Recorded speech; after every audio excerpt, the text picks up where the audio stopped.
All right, welcome back everyone to my final round recap from Biel. As you can maybe tell, I'm in a slightly different location than my previous recaps.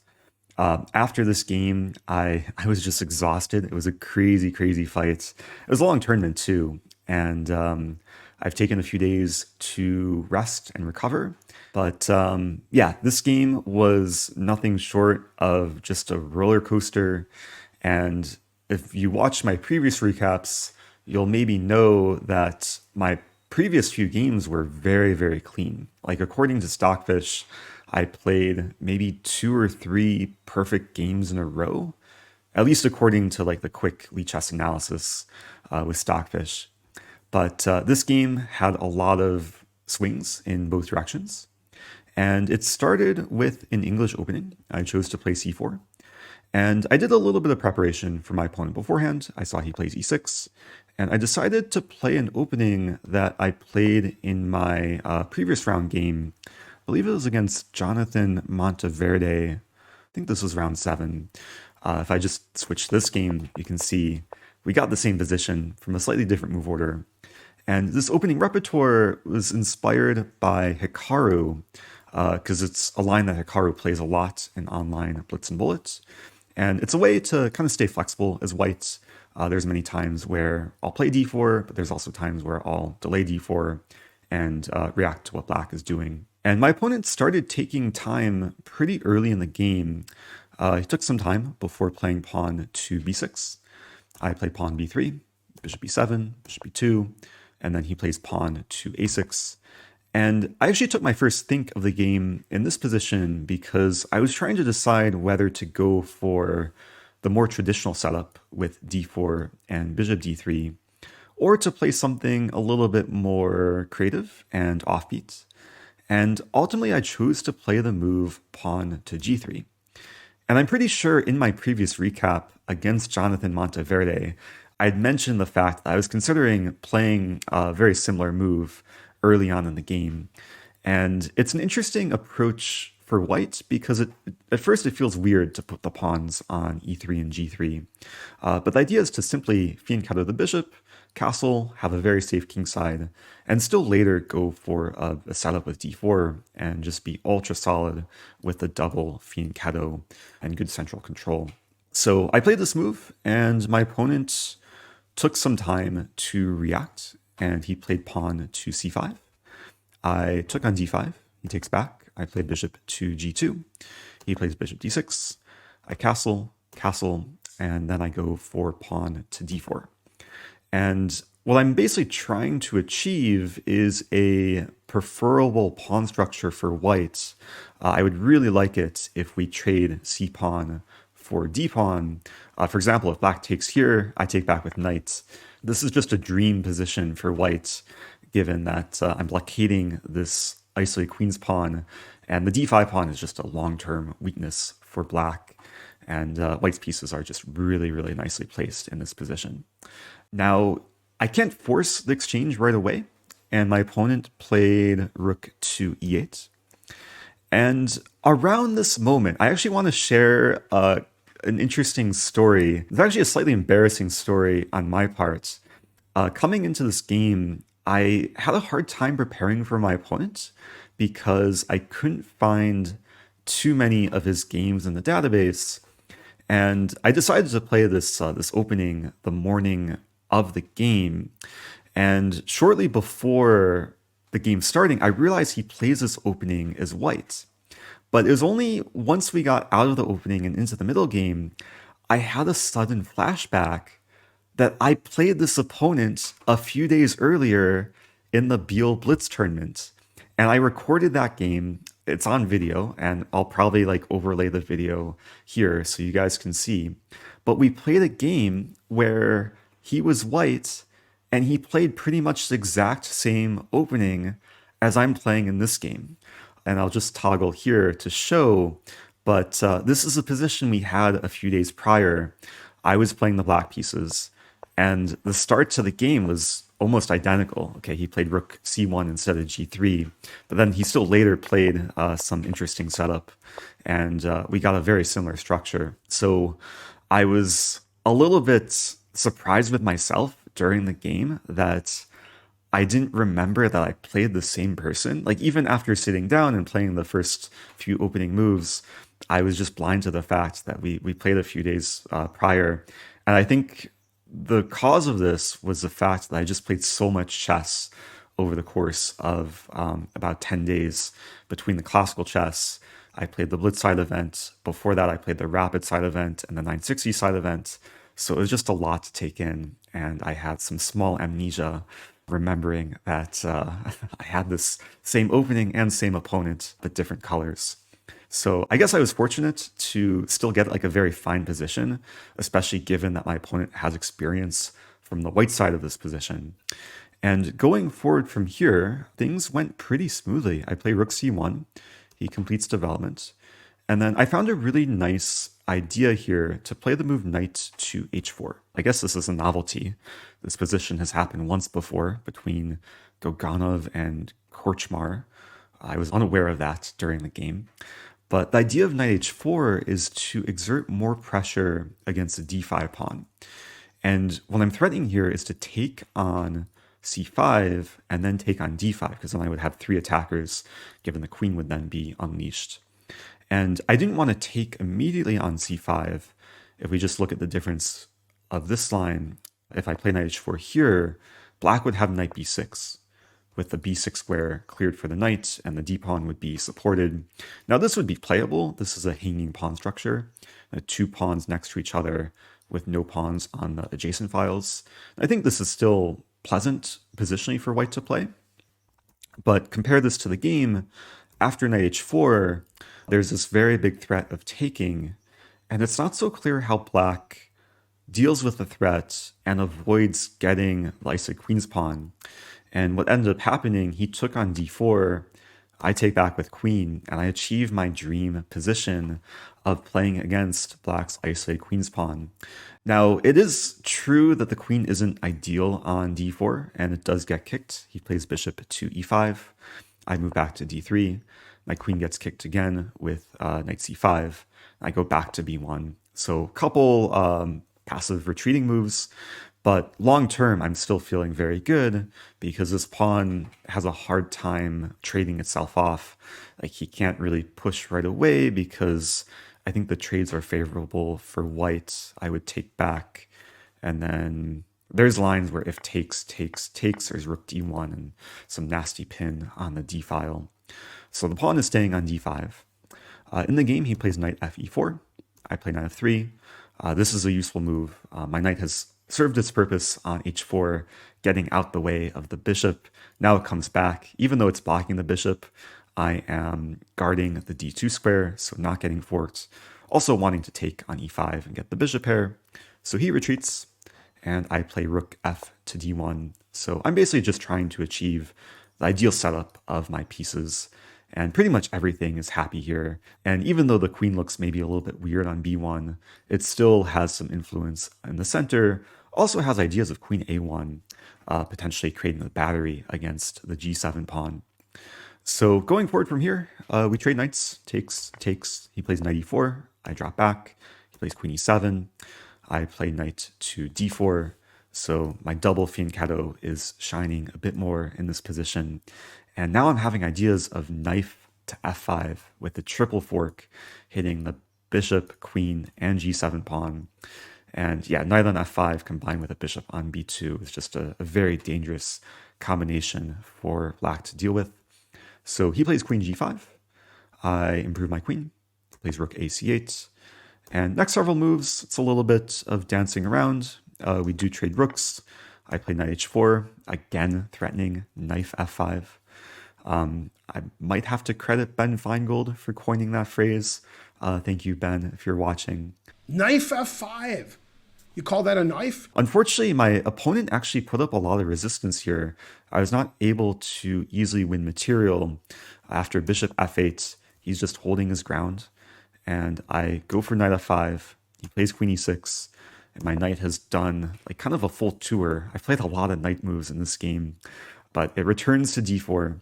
And after queen f6, there is a little bit of counterplay against the pawn on f2. And at this point, I was having flashbacks to my previous round game against Suvir Mali, I just want to show a moment in this game. So this is also an IQP position, and this game I had big issues with my f2 pawn. So going back to the round 10 game, I was very careful not to let the f2 pawn become a bigger problem than it needs to be. And I simply defended with rook f1. He plays pawn to b5. And in this position, I found a nice idea to play bishop h3. And the point of this move is simply to attack the rook and make my opponent choose where he wants to put the rook. Now, what he ended up playing was rook e8, which is a very big concession because he is no longer fighting for the only open file on the board. And I was happily able to play queen c2 and take over the file with my queen. And yeah, the c8 square is just off limits for the rook. I was thinking that if he plays rook to c7 here, I would have the tactic knight takes b5, which I'm pretty sure is just crushing for white, hitting the queen and the rook. And if takes, then white is just winning material. Maybe what he should have done in the game is play rook c5. Even though it looks a little bit awkward, it seems like maybe the rook can be exploited here. Like there's bishop a3 ideas. It's not entirely clear how white can punish black because bishop a3 runs into rook c3. b4 would run into rook c4. And the move that I really want to play is knight e6, hitting the queen, hitting the rook. Knight's defended by the bishop, but this wouldn't quite work because queen takes b2, and when I take the rook, he takes back, and black would win 2 minor pieces for the rook. But none of this happened because he played rook e8. And then the next few moves, it felt just very good to make continual improvements, starting with queen c2, and after queen h6, I played bishop to d7, and I was really feeling the initiative and momentum on my side. With this move, I'm hitting the rook, forcing it to move somewhere, and after rook a8, I go in with a queen, queen to c7. Now, I should note that he probably should have played rook b8 with the idea that if I play queen c7, he would then have bishop d6, and the bishop is defended by the queen, which defends the rook, which defends the bishop. My queen's attacked, and there's not a clear way for me to actually win anything in this position. But the difference is after rook a8, queen c7, his bishop on b7 is not defended. He has no time for bishop d6. So he had to play a pretty ugly defensive move, knight to c5, which covers the bishop. But now it seems like black's position is very, very delicate. And on top of that, I just have a huge time advantage. I have 28 minutes and some change, and he is already below 90 seconds. And we're on move 32, and there's 8 more moves to make until we get extra time. So I felt like I should just be winning in the next few moves. And I played the move knight to f5 after about 3 minutes of thinking. Now, knight f5, it's a strong move, but I really should have taken my time because it turns out that I had a much simpler way to convert the position. I could have simply played the move pawn to b4. And the idea is just to remove the knight from defending the bishop on b7. If he plays knight d3, I take and hit the rook. And he has no time really to take my bishop on b2. I think the reason why I didn't go with b4 in the game was I wasn't sure about bishop to d6. But really, I should have just done the concrete calculation because I can simply play queen b6 here. And black has the same issue of the knight and bishop both pressured. And the line to acknowledge here for white is after takes, I'm hitting the rook, hitting the knight, and after rook d8, I would have the final kind of knockout blow, knight c6, exploiting the rook. And yeah, there's no way for black to not lose material in this position. So this would have been a very manageable line to calculate. But I saw it on f5, it looked really powerful, and I played it. So in this position, I was still feeling really good, hitting the queen, pressuring g7. Black is still very much on the back foot on just all areas of the board. But he kept fighting. He plays queen to g5. And in this position, okay, I'm hiding notation because I don't want to spoil too much. But here I played what I thought was just an absolutely brilliant move. And I'll go ahead and show the move that I played. Bishop takes g7. And it seemed like that this move would certainly be the straw that breaks the camel's back, the camel being black's position. And it just seems like everything is falling apart for black, given that the bishop is tied down to defending the knight, knight's tied down to defending the bishop, which then could lead to issues with the rook on a8. I just thought that there's no way black is going to survive from here. Now, before I show what happens in the game, I want to make a note here that bishop takes g7 was a big mistake, and I only had one completely winning move in the position. So for those watching, if you want to treat this as an exercise, this is white to move and find the only completely winning move. Now, I will say that b4 crossed my mind, but this is not a winning move because black has the idea queen d8, and somehow this holds everything. If takes, we could trade, but white's not winning material. So I saw the idea of queen d8, and that's the reason why I wanted to take on g7. But the winning move for white is to play rook to c1. And it's the same principle of removing the guard of the bishop on b7. And now if queen to d8, I can simply take the knight and I defend my queen. So if takes, lights up a piece. And if takes, then I take here and I have two minor pieces for rook, also probably winning the d5 pawn. So this is just crushing for white, not to mention the g7 pawn is also attacked. So I should have found rook c1. It would have just led to very, very good things, probably an easy conversion. But I played bishop takes g7. And the problem with this move is black has a very precise way to respond, and my opponent found it with very little time. So kudos to my opponent for finding knight takes d7. I think I was aware of this move when I was calculating bishop takes g7, but I wasn't fully aware of the lines that come after. Now, I do want to note that one reason I played this move was if queen d8, which seems to also maybe hold for black, there's a very powerful response, queen e5, completely abandoning the bishop on d7 and threatening mate in 1 with knight h6. So either thing takes, knight h6 is mate. Of course, if takes, this is also mate. So I was excited about this line.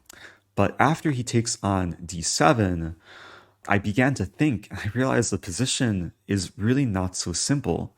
It seems like there should be multiple ways for white to get an edge here. But the problem arises if I take the knight, and I think this was my original plan. There's a very strong move for black, bishop c8. Of course, if he takes on g7, I take the bishop and life is good. But after bishop c8, I couldn't find an edge for white. If I play queen e8 going for this, there is bishop takes f5, defending the bishop through x-ray vision. I have no time to mate on f8, and after takes, I think it's black who can only play for a win here. The two bishops are very strong in the endgame, and my light squares are very weak. So I rejected queen d7 because of bishop c8. And I also rejected queen takes b7 because of the move queen takes f5. And I really wanted to go into this line, but after queen takes 8, king takes g7, black again gets two minor pieces for a rook. And I'm left with pieces that are not so well coordinated. Even if I win a pawn here, I was trying to assess this line. It just looks very messy, especially from a distance.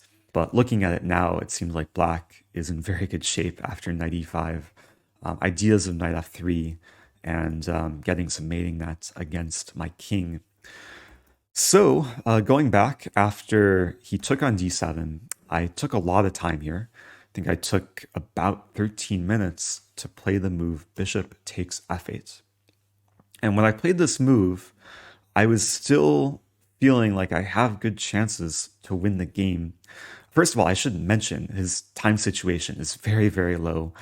He played knight takes d7 with 2 seconds on the clock because there was a 30-second increment. So he had 32 seconds after playing this move. And after takes, we are on move 35. So he still has 5 more moves to make until getting extra time.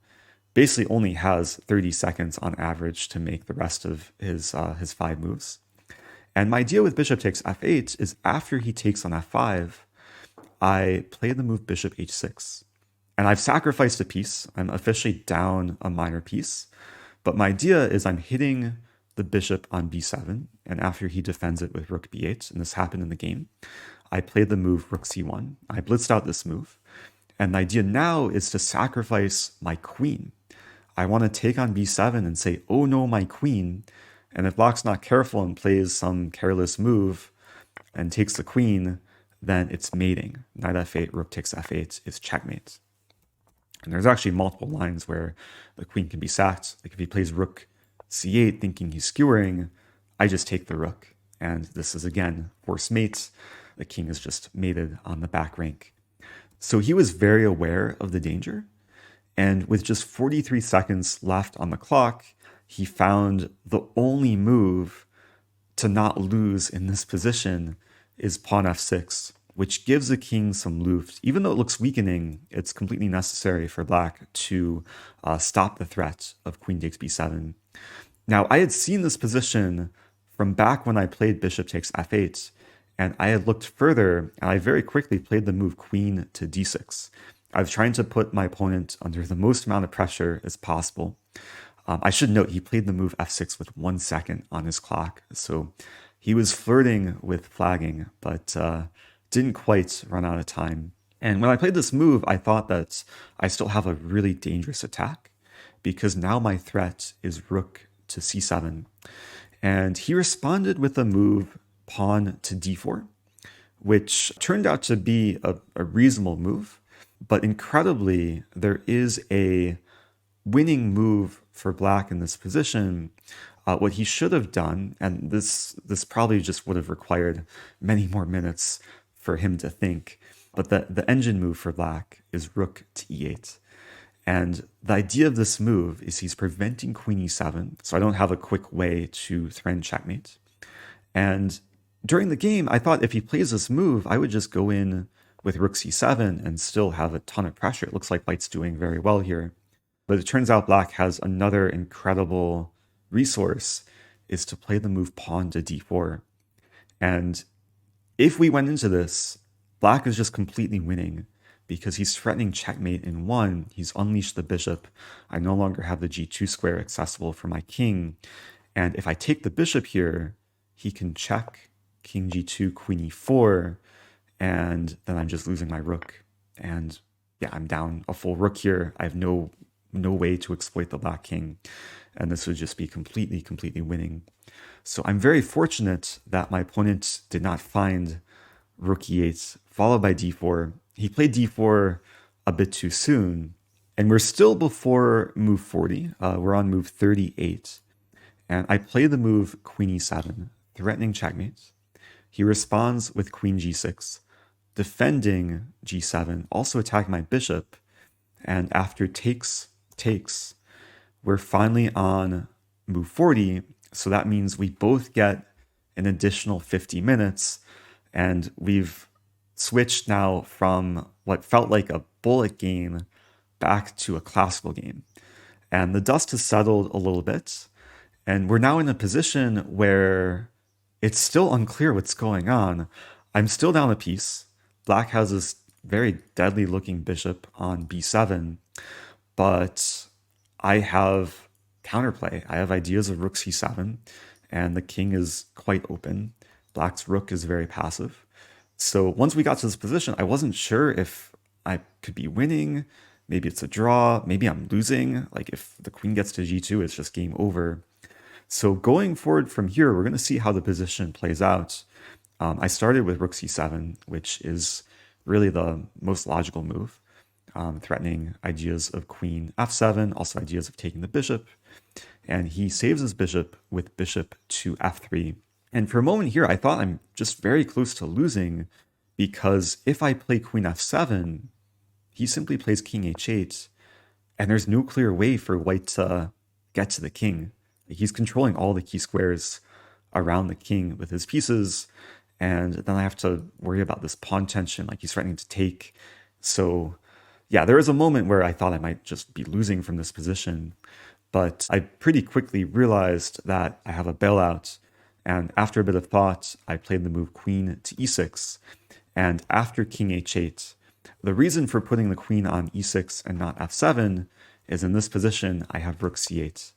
And I force a rook trade, and after takes, king g7. It was around here that I offered him a draw because I was very, very certain that I just have perpetual check. Now he declined the draw, and after I played queen d7, there was a bit of dancing. He was maybe thinking about going up with the king, but then he ultimately moved back to g7. I should note if he moves up with the king, at the very least I have h4, and maybe it's close to winning, like king g4, queen here, f5 loses a queen, and if this, yeah, I'd be winning in this position. Queen g5 is the only legal move. So yeah, king g5 was too risky. He moved back. And after check, here, check, here, check, he found the only other way to try to avoid the perpetual with king to e8. And I really thought he was going to just take a draw any moment, but he ran to the queen side. And then I had to think, like, what's the best way to keep the king kind of locked in on the edge? Because there's a bunch of checks. There's queen e6, there's queen takes a6. But if I take on a6, he can bring the bishop back and maybe try and shelter the king. So I took my time, and I concluded that I'm okay taking the a6 pawn. And after bishop to b7, I still give checks. And we got to this position after queen c5. And now it's a case where if he moves to the d file, I'm happy to take another pawn with check. I thought maybe there's cases where he might overpush and maybe I can still have winning chances. But after king b8, I figured that it's not worth taking the risk of taking the pawn and giving him a move. So I keep checking.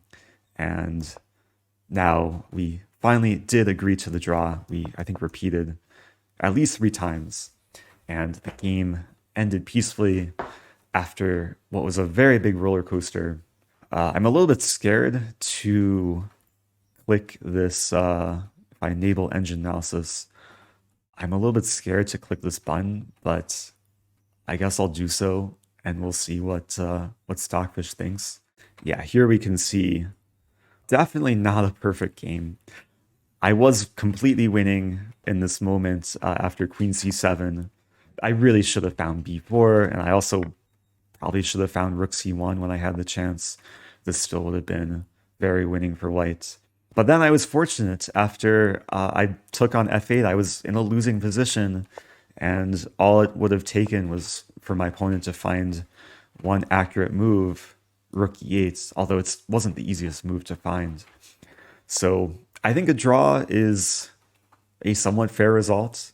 It could have gone either way, but it is nice to finish the tournament with a story to tell in this game. And I really hope people enjoyed all my games this tournament. It was a thrill to play. It was my first time playing in Biel, and just the conditions were very nice. I do want to give a huge thank you to the organizers of this tournament for making it just an amazing experience. I don't know how to end this video, but I think what I'll do is I'll share some tennis clips, because throughout the tournament, I found some time to play some tennis. And I actually do have a big announcement, which I don't think I've mentioned on YouTube yet, but in a few days from now, it'll be the weekend of August 4th. I'm actually competing in a chess and tennis hybrid tournament. It's called the Chess Tennis World Championship. It'll be in Baden-Baden, Germany. And I have my rackets with me. I'm probably going to buy some new tennis shoes, but I'm looking forward to it. It has kind of a similar format to chess boxing, but less punching people in the face. And there's going to be a lot of strong chess players there, some strong tennis players. I know fellow streamer and content creator Katie Learns is going to be there. He actually told me about the event, so should be super fun. So I'll end this video with some highlights from my tennis from the last week. So hope you guys enjoy and stay tuned for some maybe different type of content coming up. And I'll see you guys soon.